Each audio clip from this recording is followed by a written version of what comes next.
그런데 최근에 아주 기가 막힌 일을 겪었었는데요.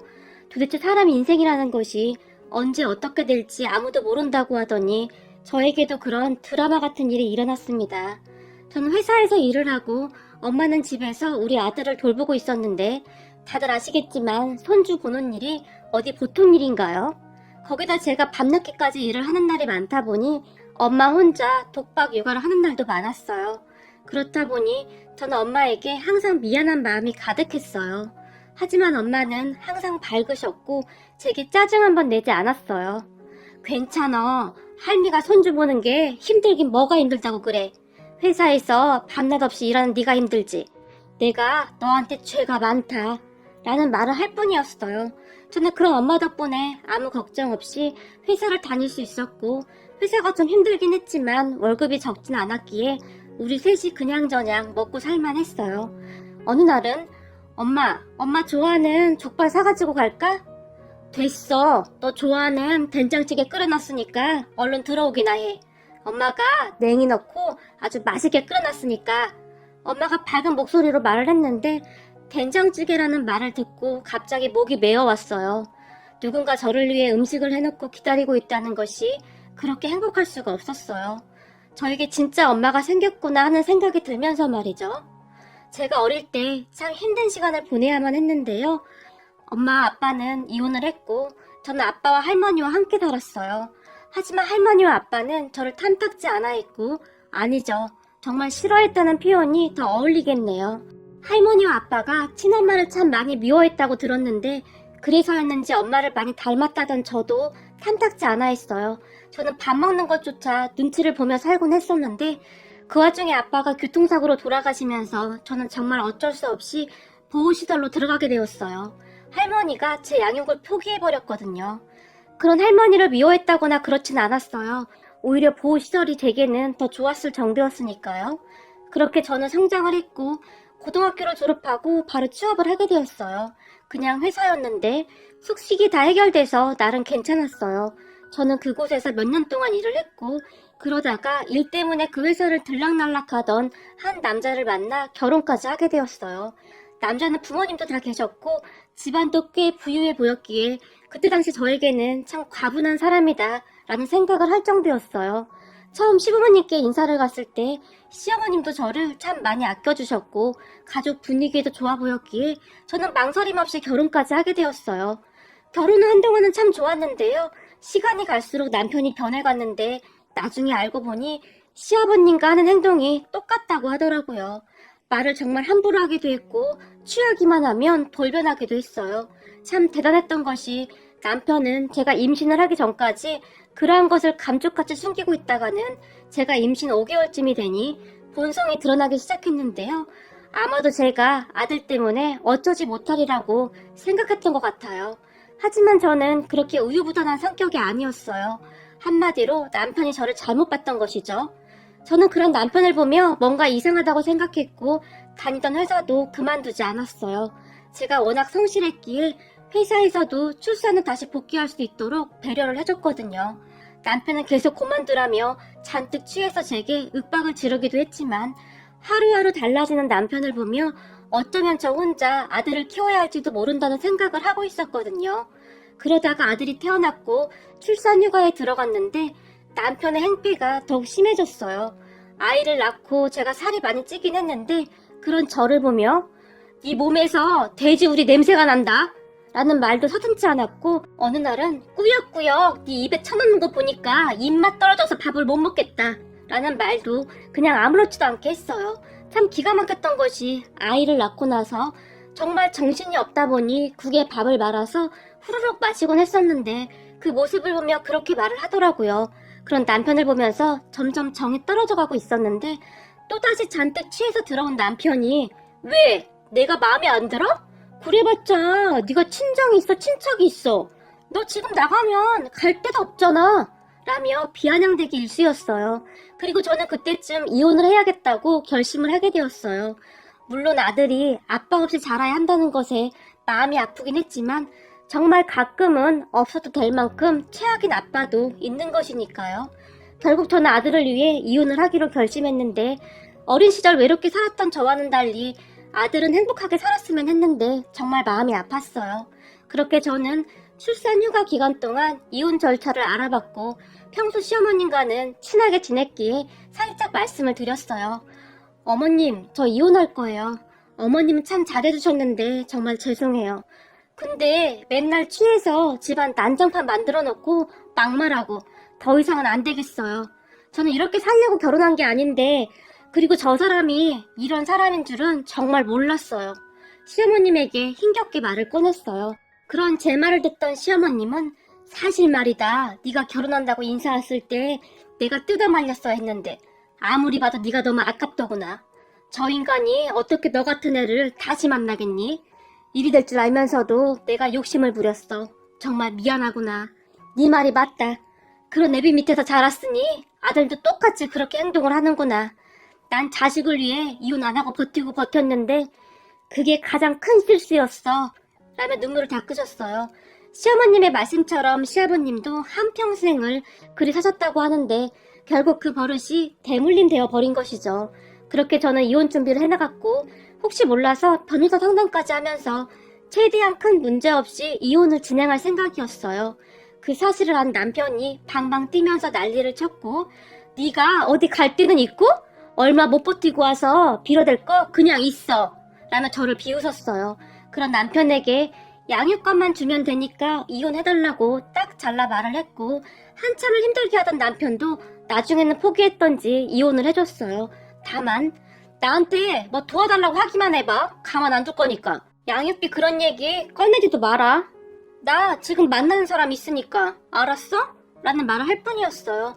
알고 봤더니 제가 임신을 하고 난 뒤부터 이미 만나는 사람이 있었더라고요. 그렇게 저는 집을 나왔고 남편은 그 여자와 새 살림을 차렸어요. 그런데 제가 이혼을 한참 진행 중일 때 시어머님이 제 손을 잡으며 얘야, 그럼 나랑 같이 살자꾸나 라는 말을 했어요. 네? 어머님, 우리 이혼할 거예요. 그런데 어머님과 어떻게 같이 살아요?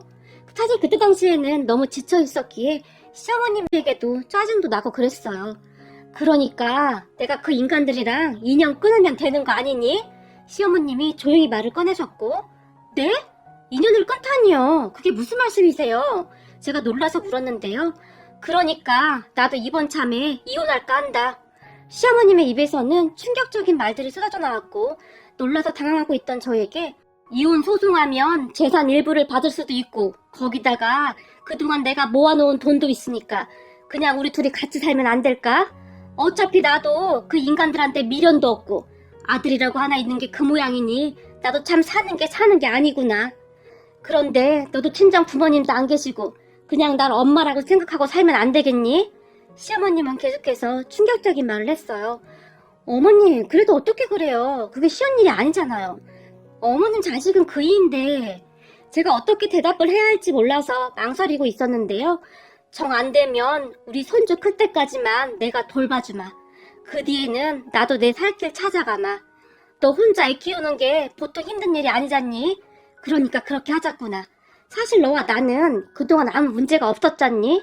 시어머님이 저를 설득했고 그런 시어머님의 말에 생각해보겠다고 대답을 했는데요.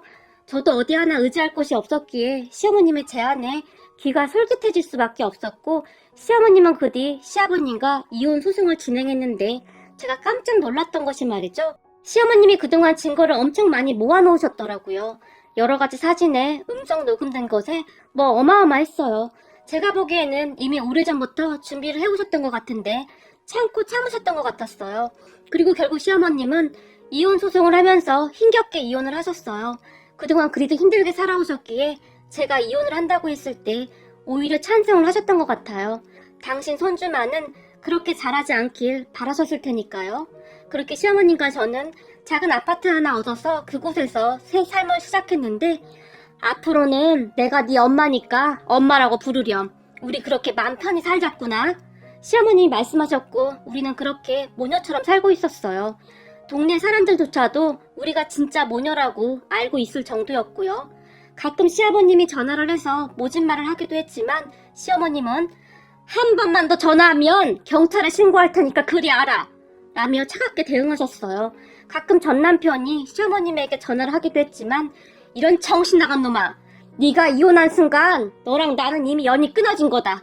그러니까 다시는 연락하지 말거라. 라며 역시 단호하게 행동하셨어요.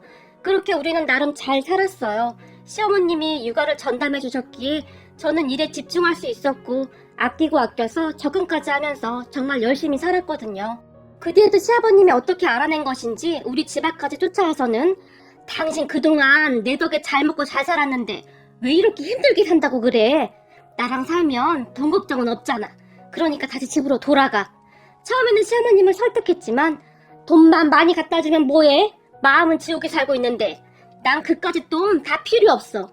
평생 동안 밤에 잠도 제대로 못 잤었는데 요즘은 아주 푹 잘 자고 있어. 그러니까 돈 많이 벌어서 당신 혼자 잘 살아. 시어머님은 아주 단호했어요. 사실 시아버님이 꽤 큰 가게를 하나 운영하고 있었는데 그곳에서 나오는 수입이 상당히 괜찮았거든요. 남편도 그곳에서 일을 하고 있었는데 시아버님 믿고 직원들에게 함부로 하고 그래서 말이 많기도 했어요. 그런 남편은 돈을 아주 펑펑 쓰고 다녔는데 돈 아쉬운 줄 모르고 살고 있었어요. 그렇게 시어머님이 눈 하나 깜빡이지 않자 시아버님이 난동을 피우기 시작했는데 제가 바로 경찰에 신고를 해버렸어요.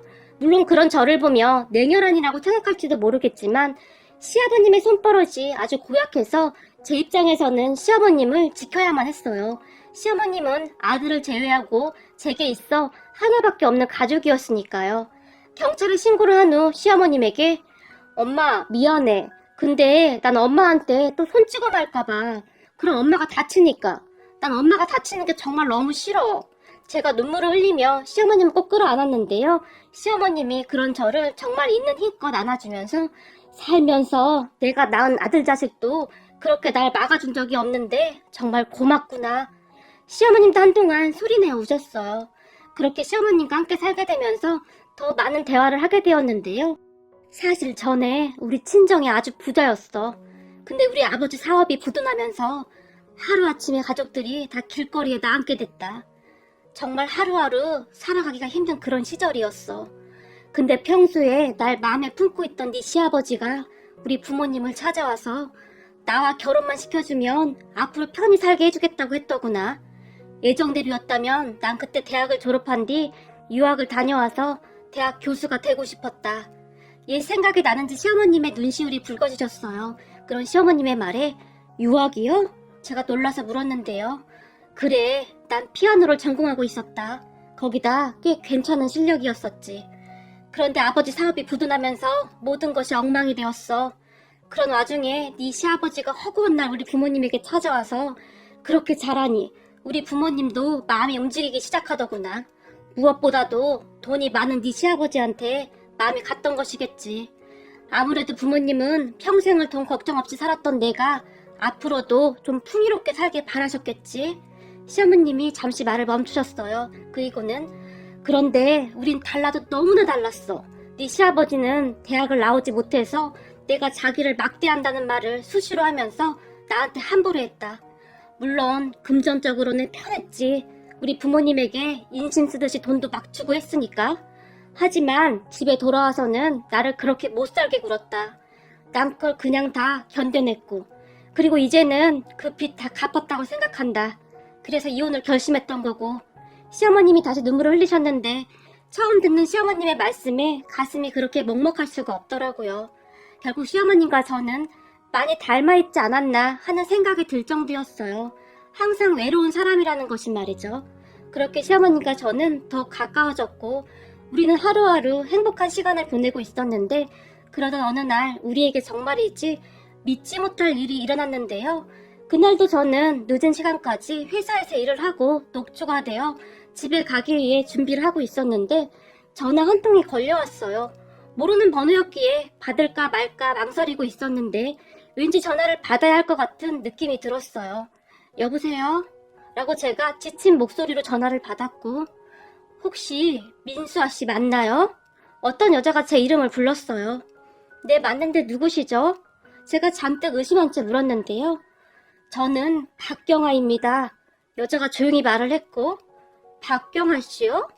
제가 그 여자 이름을 되뇌이고 있었는데 그 순간 제 내리를 스치고 지나가면서 설마 날 낳아준 생모? 라는 생각을 잠시 했지만 설마 아니겠지. 아빠와 이혼하고 난 뒤 단 한 번도 날 찾지 않았는데 그럴 리가 없겠지. 라며 제가 머리를 절레절레 흔들다가는 근데 누구시죠? 최대한 침착한 척 물었는데요. 수아야, 엄마야.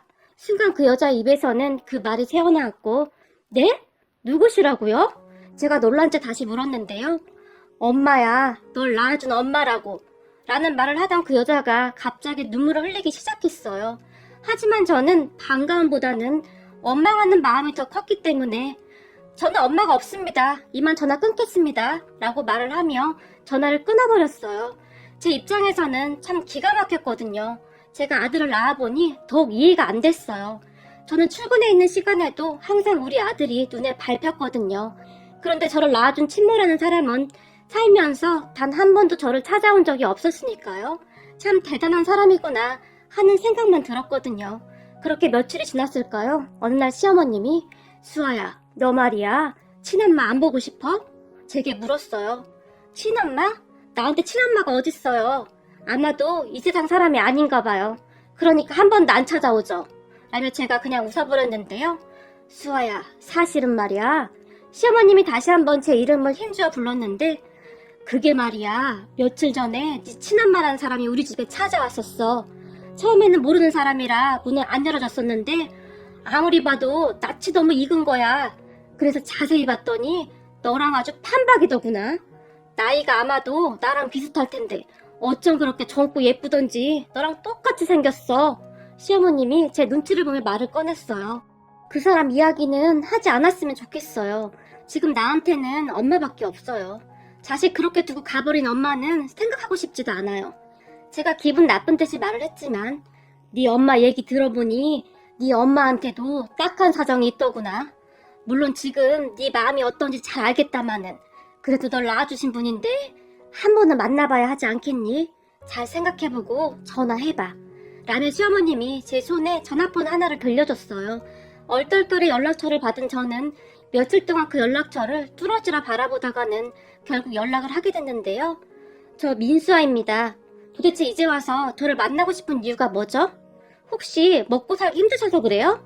그런데 어쩌죠? 저도 돈이 그렇게 많지가 않아서요. 그동안 원망만 가득했기에 제가 모진 소리를 해댔는데요. 연락 줘서 고맙다. 정말 고맙다.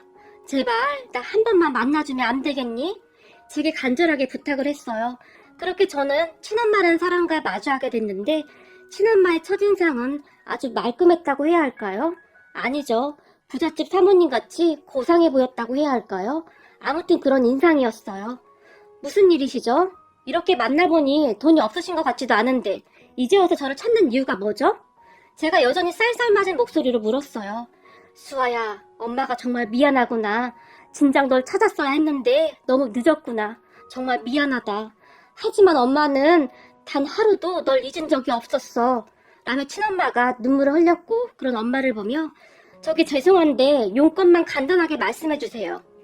수아야, 처음엔 네 아빠와 할머니에게 널 키우게 해달라고 빌고 또 빌었었다. 하지만 네 할머니와 아빠 생각에는 널 데리고 있어야만 내가 그곳으로 다시 돌아갈 거라고 생각하고 있었던 것 같더구나. 널 상대로 날 자기들 마음대로 하고 싶었던 거지.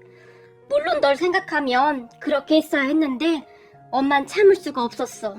네 아빠뿐만 아니라 네 할머니의 이상한 행동들을 견딜 수가 없었어. 그래서 떠났던 건데 그 뒤 난 미국 사람과 재혼을 하게 됐고 미국으로 가게 되었어. 하지만 항상 널 그리워하고 있었단다.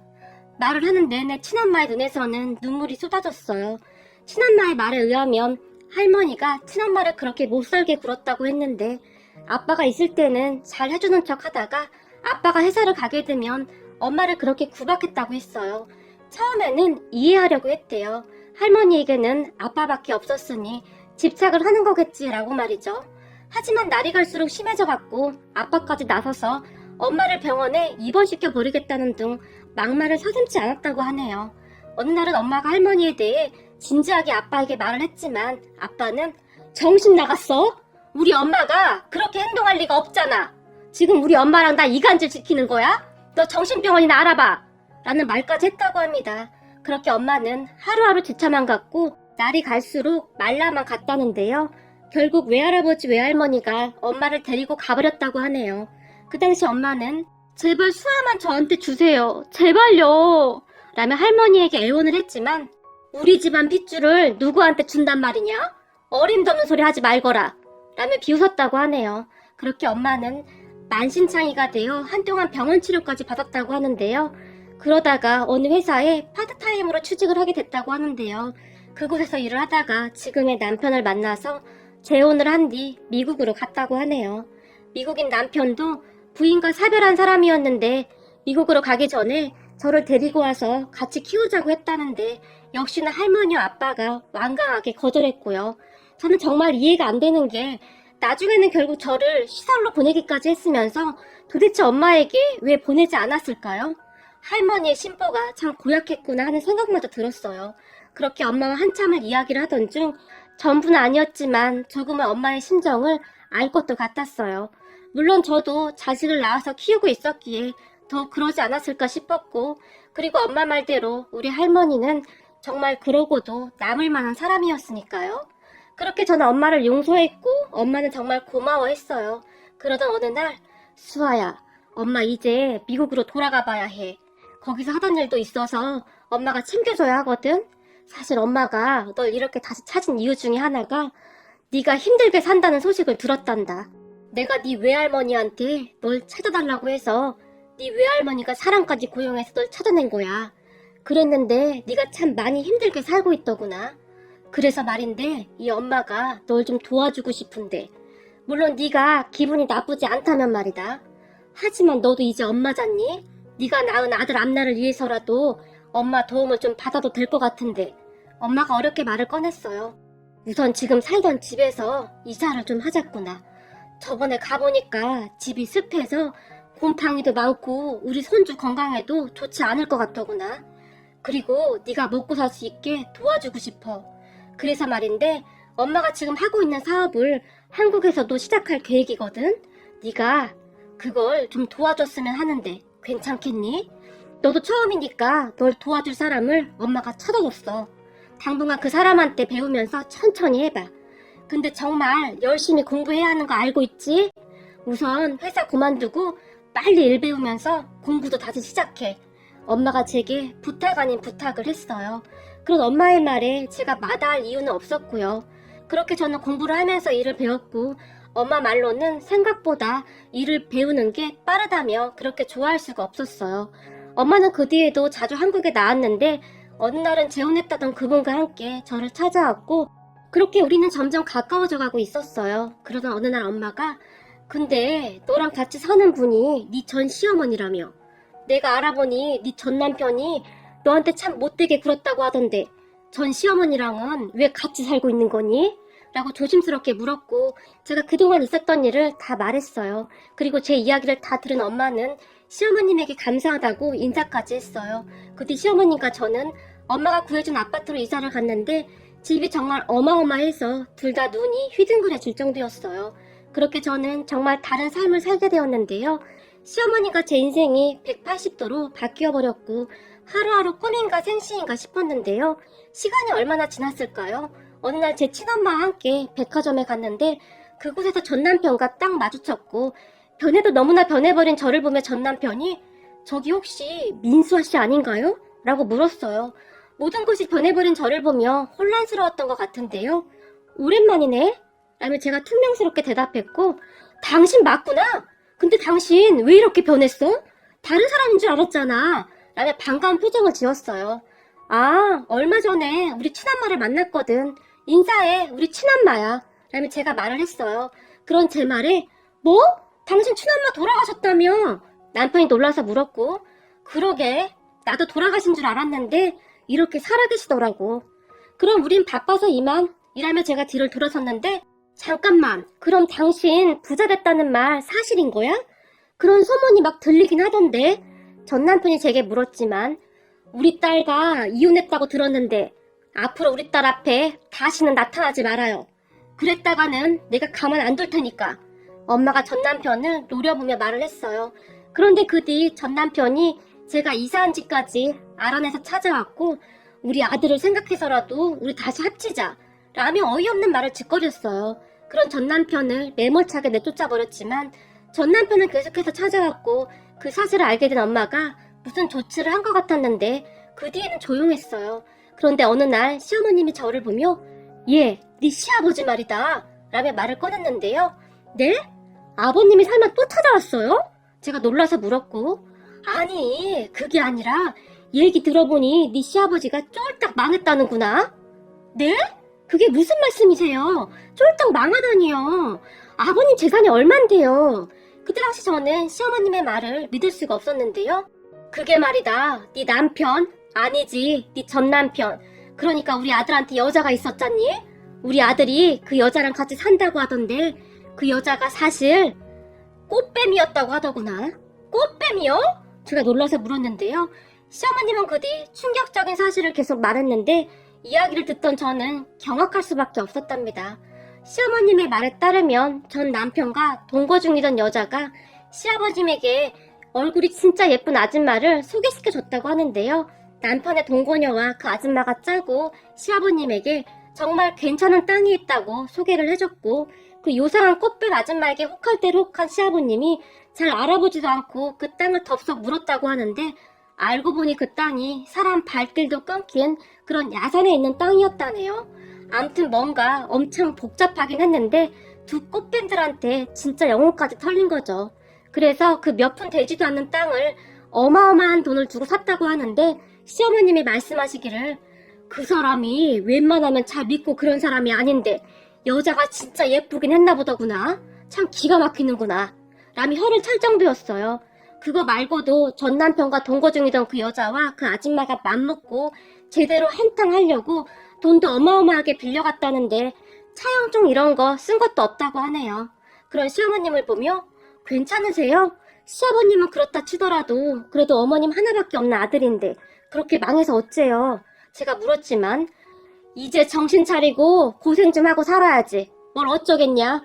그동안 날라리처럼 살았는데 아주 쎄빠지게 고생하고 사는 게 얼마나 힘든지 알아야지. 혹시 너한테 전화해서 나 찾으면 넌 그냥 무조건 모른다고 해라. 괜히 얽히면 골치만 아파진다. 난 이미 맘 떠난 지 한참 됐다. 웬만해야 불쌍하다라는 생각이라도 들지. 라는 말을 할 뿐이었어요. 그러던 어느 날은 시어머님이 너한테도 이제 엄마도 생겼고 먹고 살만하니 나는 이만 직구해서 나가마. 내가 있을 자리도 아니고 라며 진지하게 말을 하셨지만 그냥 같이 살아요. 제가 가장 힘들 때 어머님이 옆에 있어주셨잖아요. 어머님 혹시 그이가 찾아와서 귀찮게 할까봐 더 그러시는 거죠? 제가 물었어요. 그런 제 말에 그런 것도 어쩌나 있는데 꼭 그런 것 때문은 아니고 너 먹고 살만하면 내가 떠나려고 했다. 너랑 내 관계가 같이 지낼 사이는 아니니까. 시어머님이 다시 말을 했지만 앞으로도 계속 어머님 손주 봐주셔야죠. 지금처럼 이렇게 살아요. 친엄마를 만나긴 했지만 미국에 있는 시간이 더 많고 엄마도 어머님한테 참 고마워하고 있고요. 그러니까 나간다느니 그런 말은 하지도 마세요. 아셨죠? 같이 살면서 손주 커가는 모습 지켜보셔야죠. 저 어차피 재혼 생각도 없어요. 그냥 제 아들 하나 잘 키울 생각밖에 없어요. 저 참 외롭게 자라서 우리 아들은 그렇게 두지 않을 거예요. 라고 말을 했고 제 말에 시어머님이 조용히 눈물을 닦으셨어요. 그리고 얼마 후 제가 피아노를 하나 사서 거실에 놓아뒀는데 그 피아노 뚜껑을 열던 시어머님의 손이 사시나무 떨리듯이 떨리고 있었어요. 그런 시어머님을 보며 어머님 이제 피아노 마음껏 치셔도 돼요. 비록 대학 교수는 못 되셨지만 앞으로 어머님 하나밖에 없는 손주한테 피아노 가르쳐주세요. 라며 제가 활짝 웃었어요. 제 말에 시어머님이 고맙구나. 정말 고마워. 라며 말을 잊지 못하셨는데요. 시어머님, 아니죠. 이젠 엄마라고 불러야죠. 엄마가 피아노 곁을 떠나지 않고 계시네요. 거기다 우리 아들도 피아노 소리가 좋은지 누워서 한참을 집중해서 듣고 있네요. 그런 모습을 보며 이게 행복이구나 싶은 생각이 들었어요. 그 이후 전 남편이 몇 번 찾아왔지만 시어머님이 단박에 내쫓아버렸어요. 얘기를 들어보니 참 힘들게 살고 있다고 하더라고요. 평생을 고생 한번 안 해본 사람이 참 먹고 살기 힘들겠죠. 하지만 그것도 그 사람의 업보 아니겠습니까? 저는 그냥 그렇게 생각하며 살고 싶네요. 앞으로도 시어머님 모시고 우리 아들과 셋이서 행복하게 살아가고 싶습니다.